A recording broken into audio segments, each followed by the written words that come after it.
kabar baik. Baik saudara, kita akan membuka di dalam 1 Petrus 2 ayat 1 sampai 10. 1 Petrus 2 ayat 1 sampai 10.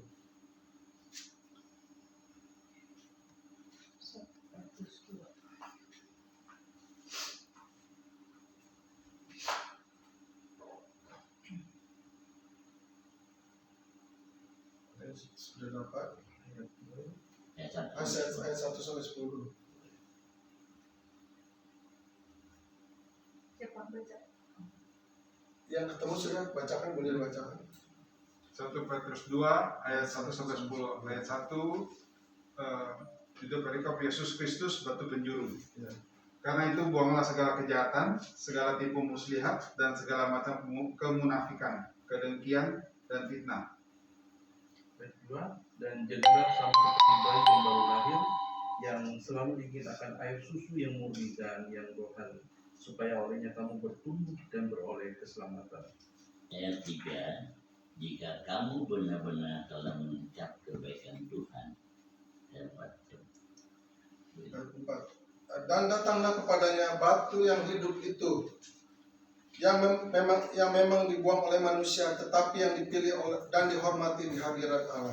Ayat 5, dan biarlah kamu juga dipergunakan sebagai batu hidup untuk pembangunan suatu rumah rohani bagi suatu imamat kudus, untuk mempersembahkan persembahan rohani yang karena Yesus Kristus berkenan kepada Allah. Ayat 6, sebab ada tertulis dalam kitab suci, sesungguhnya aku meletakkan di Sion sebuah batu yang terpilih, sebuah batu penjuru yang mahal, dan siapa yang percaya kepadanya tidak akan dipermalukan. Ayat 7, karena itu bagi kamu yang percaya ia mahal, tetapi bagi mereka yang tidak percaya, batu yang telah dibuang oleh tukang-tukang bangunan telah menjadi batu penjuru juga, telah menjadi batu sentuhan dan suatu batu sandungan. Dan mereka tersandung padanya karena mereka tidak taat pada firman Allah, dan untuk itu mereka juga telah disediakan. Ayat 9, tetapi kamulah bangsa yang terpilih, imamat rajani, bangsa yang kudus, umat kepunyaan Allah sendiri, supaya kamu memberitakan perbuatan-perbuatan yang besar dari Dia, yang telah memanggil kamu keluar dari kegelapan kepada terangnya yang baik. Ayat 10, kamu yang dahulu bukan umat Allah, tetapi yang sekarang telah menjadi umat-Nya, yang dahulu tidak dikasihani, tetapi yang sekarang telah beroleh belas kasihan. Amin. Saya akan bacakan sekali lagi 1 Petrus 2 ayat yang kelima. Saya bacakan sekali. Dan biarlah kamu juga dipergunakan sebagai batu hidup untuk pembangunan suatu rumah rohani bagi suatu imamat kudus, untuk mempersembahkan persembahan rohani yang karena Yesus Kristus berkenan kepada Allah. Amin. Baik saudara, kita untuk membangun satu bangunan kayak rumah ini, rumah kita aja nih, mungkin nggak kita mau bangun dengan batu yang asal-asalan? Nggak mungkin, ya nggak mungkin. Kita pengen yang kualitasnya terbaik, ya nggak? Kualitasnya terbaik, pengen yang mutunya benar-benar bagus. Nggak mungkin batu yang sembarangan yang kayak kita bangun dari batako, mungkin kita nggak seret gitu. Karena kita tahu kualitas dan mutunya. Nah, apalagi untuk kayak Raja Salomo, untuk kediamannya aja dia bangun, itu batu-batunya di Alkitab catat, dia batu-batu itu batu-batu yang bermutu dan mahal-mahal harganya, ya. Itu Raja Salomo untuk membangun tempat kediamannya aja di bumi, ya. Dia milih raja-raja memilih sesuatu yang bagus-bagus, yang kualitas premium lah pokoknya, ya nggak? Nah, batu-batu yang dibangun itu begitu bagusnya, ternyata batu itu juga bukan batu hidup, ya. Nah, tapi kita nih sudah dipilih oleh Tuhan. Kita di batu-batu yang tadinya di luar sana, ya, yang berarakan di luar mungkin, ya, yang tadinya kita tuh, ya, background kita masing-masing beda-beda, ya nggak? Mungkin ada yang dulunya mencuri, ya, dulu ada yang tukang tipu, Ada playboy. nah, ada yang playboy, ada yang narkoba, mungkin ada juga pelacur, ya. Background kita masing-masing beda, ya.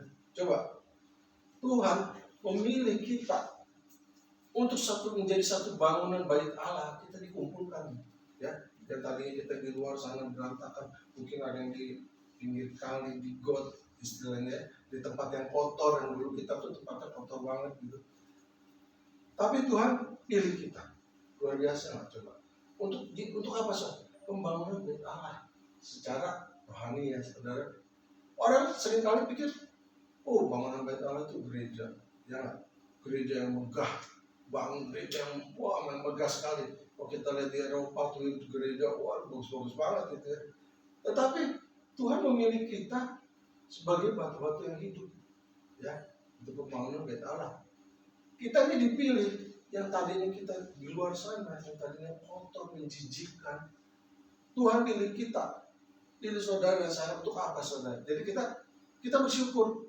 Kita boleh ada di tempat ini mendengar, memuji Tuhan, mendengar firman, sebagian dari firman Tuhan. Kita bersyukur karena Tuhan sudah memilih kita. Kita ada di tempat ini. Ya. Begitu banyaknya orang di luar sana yang masih istilahnya batu-batu yang berantakan lah istilahnya ya. Kita bersyukur kita ada di tempat ini. Tuhan memilih saudara dan saya. Nah, di sini saudara. Jadi Tuhan memilih kita, memproses kita, ada beberapa proses yang harus kita dijalani. Ya, yang pertama, kita yang tadinya di luar sana tuh, yang batunya berantakan di luar sana, yang tadinya kotor, Tuhan pilih kita untuk diapakan? Dibersihkan. Yang pertama jadi dibersihkan, ya. Dan dulunya kotor sekali mungkin hidup kita, Tuhan pilih kita, Dia ambil kita dari lumpur mungkin, dari pinggir kali istilahnya, dia ambil kita untuk dibersihkan, ya. Karena ada satu rencana Tuhan. Kenapa Tuhan pilih kita? Karena kita ini we are precious, kita berharga. Amin. Ya, kita orang-orang berharga. Kita punya kualitas. Kalau kita nggak punya kualitas, Tuhan nggak pilih kita. Kita ini batu-batu yang berkualitas. Ya, karena jadi Tuhan ambil kita, nggak peduli kita dari mana asalnya, karena Dia berharga, Tuhan ambil, ya, Tuhan ambil kita, lalu Dia akan dibersihkan, ya, dibersihkan. Kita harus siap dibersihkan, ya. Tapi sudah menemukan kita, Tuhan bersihkan hidup kita, lalu Dia apakan saudara? Dia masih proses kita. Ya, dia masih proses kita. Yang kedua harus diapakan? Kita setelah dikumpulkan, setelah dibersihkan, kita di dalam komunitas, misalnya gereja atau persekutuan ini, seringkali kita ada gesekan, ya, ada gesekan, bergesekan, batu-batu itu bergesekan. Tuhan berkumpulkan nih, tapi masih bisa bergesekan saudara. Bisa ada yang ya sirik-sirikan, bisa, ya. Ada yang jealous antara satu dengan yang lain gitu, bisa. Jadi itu yang Tuhan mau kasih proses kita, ya. Ada yang bergesekan, harus diapakan saudara, ya. Yang pertama misalnya batu yang baru dipungut dari luar, bentuknya ya, udah bagus belum ya, masih berantakan lah bentuknya. Ada yang bentuknya juga ya, mungkin kalau batu asli ada yang persegi, ada yang lancip, ya istilahnya yang bentuknya nggak karu-karuan. Itu mencerminkan diri kita, ya. Yang tadinya kita nih masih suka ngomongnya nih jorok, ya istilahnya. Yang tadinya kita suka maki-maki, ya nggak? Yang mulutnya ini tajam gitu sama orang. Nah, itu yang harus yang gesekan-gesekan jadi tajam harus bersihkan. Ya, jadi kita nih Tuhan, Dia tahu persis siapa kita, ya nggak? Dia tahu persis. Oleh karenanya, kenapa kita dipilih? Karena Dia sanggup merubah kita. Amin. Ya nggak? Dia sanggup merubah kita. Sekeras apapun kita, ya nggak? Sebejat apapun hidup kita, kalau Tuhan sudah pilih, Tuhan akan jadikan sesuatu yang berharga. Ya nggak? Tuhan akan jadi sesuatu berharga, ya. Lalu yang ketiga, nah yang lancip-lancip itu, yang tadi bentuknya nggak karu-karuan, lalu diapakan saudara? Harus dipotong, ya, dipotong, dibentuklah. Yang tadinya lancip ya dipotong, ya, Yang lancip tuh bisa apa? Kesombongan kita, ya nggak? Dipangkas tuh, dipangkas. Lalu apa lagi? Yang tadinya batu itu bentuknya nggak bagus, dikikir supaya bentuknya jadi bagus, saudara. Ya, nah jadi kita harus siap. Kira-kira sakit nggak, saudara? Kalau dibentuk sakit, sakit ya, sakit. Saya pikir, iya Tuhan, dulu ya. Sekarang ya orang yang biasanya ngerokok. Saya dulu ngerokok. Ya waktu saya di gereja Katolik, kalau gereja Katolik sih bebas ya, mau ngerokok ya nggak apa-apa. Soalnya pastornya aja ngerokok. Iya, dia risong malah. Pastor kan orang Belanda tuh. Smoking, no. Waktu masih SD, saya bilang, pastornya ngerokok. Tapi kalau di kita, pastor nggak boleh ya ngerokok ya. Dan kalau kita mau pelayanan pun di gereja, sebaiknya jangan ngerokok. Ya, memang nggak ada di Alkitab yang suruh nggak ngerokok gitu loh. Tapi ya gimana? Ya kita turut aja lah. Itu untuk semua kebaikan kita ya. Jadi harus dipotong. Yang tadinya tuh orangnya merasa dirinya gimana? Egois ya. Pokoknya gue mau gini. Lu orang harus tunduk sama. Nah itu salah satunya harus kita dipangkas ya saudara. Dipangkas. Supaya apa? Kita dibentuk Tuhan, dipangkas, dan setelah dipotong aja, belum halus saudara, ya nggak? Dipotong aja kadang-kadang bentuknya masih tajam-tajam. Lalu harus diapain lagi tuh? Dikikis, diamplas, supaya jadi, ya Tuhan menginginkan kita macam-macam bentuknya. Ada yang bulat, itu pembangunan Bait Allah, ada yang dibentuk bulat gitu, ada yang dibentuk segitiga, ada juga yang dibentuk segi empat, macam-macam bentuknya. Seturut kemauan Tuhan, ya nggak? Kita harus siap, Tuhan untuk aku. Nah, jadi kita harus siap. Nah, setelah kita dibentuk, lalu diapakan lagi? Setelah dia amplas gitu, sakit saudara ya, sakit. Untuk menghilangkan rasa ego kita, ya, rasa kebiasaan kita yang tadinya merokok, ngomongnya tuh kasar sama orang gitu, ya nggak? Nancep istilahnya, kasar. Istilahnya itu yang dikikis, ya, dikikis. Memang kayaknya nggak biasa, ya nggak? Ya kita bisa merokok, sekarang sudah merokok gitu kan. Kayaknya orang bilang mulutnya jadi asam lah apa gitu. Tapi puji Tuhan saya penting nggak rasa apa loh. Saya benar-benar berdoa, Tuhan berhentikan saya. Benar-benar berhenti sampai sekarang. Orang bilang mulutnya asam, enggak. Karena saya udah mencoba nggak bisa berhenti, tapi benar-benar waktu itu saya doa, Tuhan saya mau berhenti merokok. Benar-benar berhenti. Ya, jadi kalau kita benar-benar mau sungguh-sungguh, Tuhan beri kekuatan. Ya, beri kekuatan. Nah, jadi kita dipakai Tuhan, udah dibentuk nih, pasti kita ditempatkan yang berbeda-beda. Ya nggak? Ada orang yang dipakai Tuhan untuk apa? Bimbing ujian. Ya nggak? Ada yang dipakai musik. Ya. Terus ada lagi orang nih, ingin sekali, gue mau jadi singer dong, ya. Gue mau jadi singer, mau jadi WL. Ternyata begitu dites, fals. Jadi kita harus apa? Kita juga harus tahu diri, ya.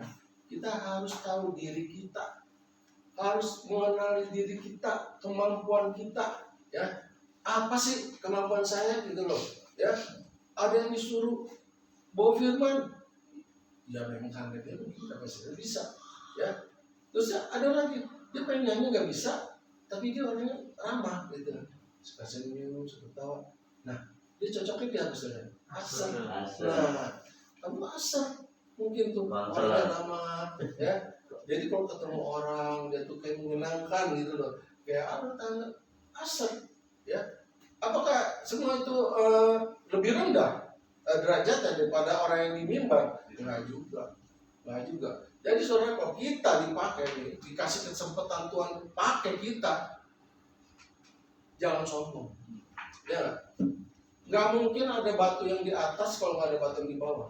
Ya, kita ini masing-masing dipakai Tuhan ada yang jadi dasar, ada yang mungkin nggak kelihatan nih di ketutupan lantai ini, batu yang di bawah, ya nggak? Mungkin ada orang yang founder kita yang pertama dia nggak datang, ya nggak datang. Tapi dipakai Tuhan nggak? Dipakai Tuhan sekali.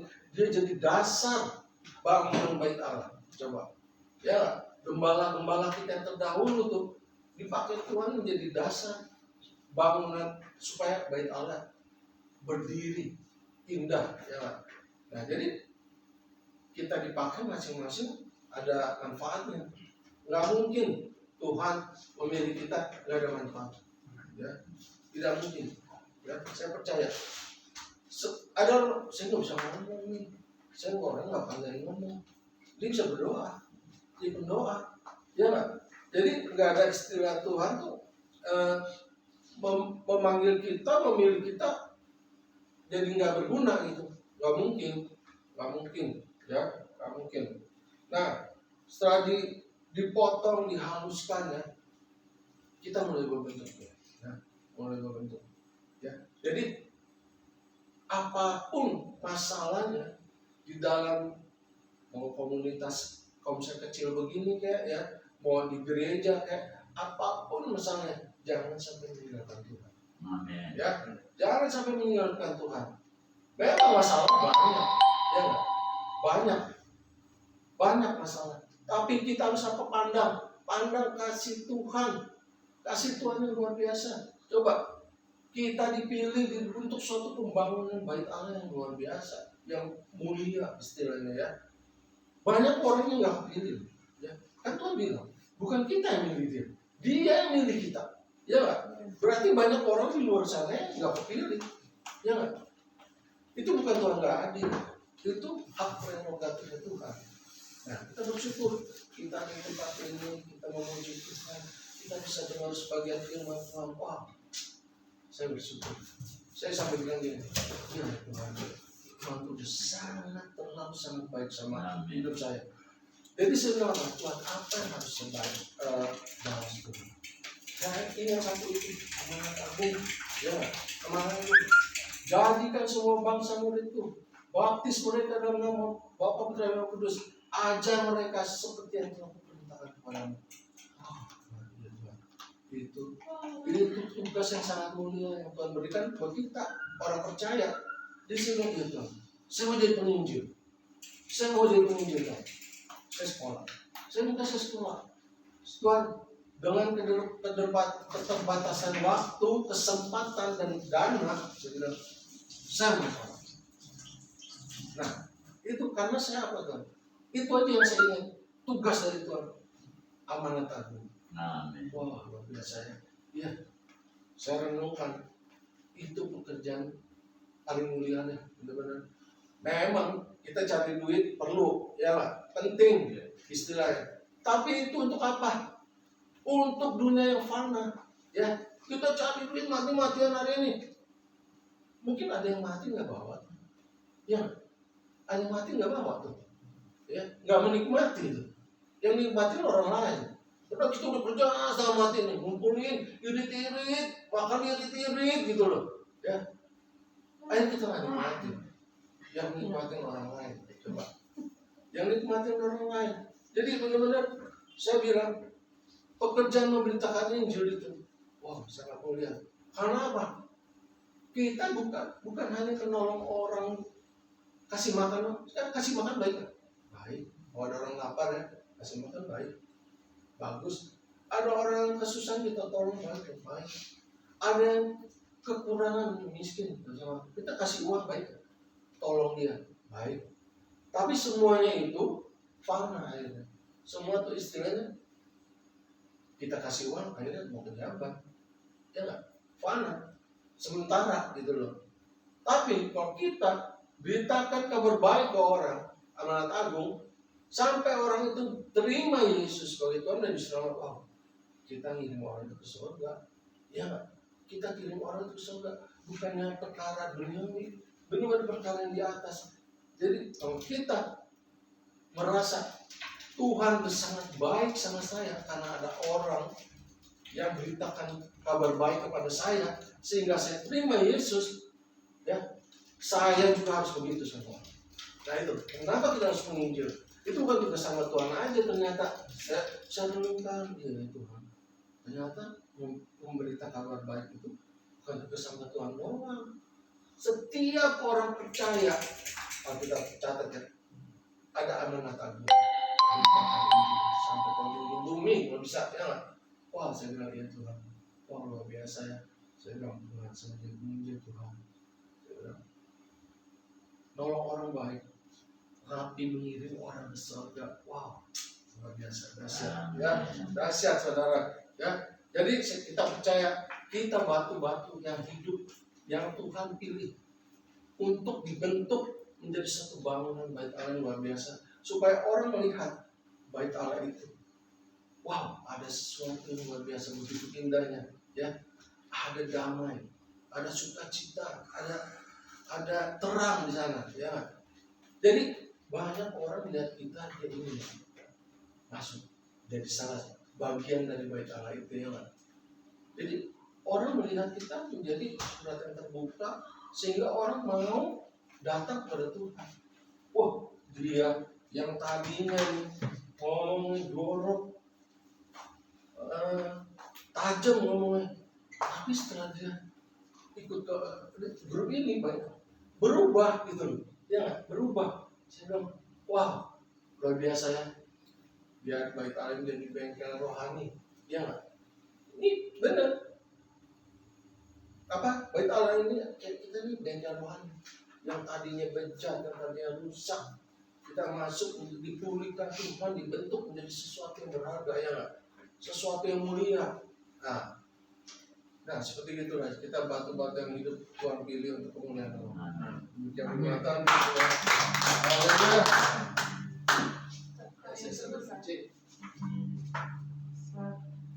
Untuk karena ini udah akhir lah nih, udah akhir. Pada kita doa dulu ya. Si Umair boleh berdoa untuk firman Tuhan. Berdoa buat firman Tuhan aja ya. Bapak, terima kasih atas kebaikan dan kemurahan yang sudah kau berikan.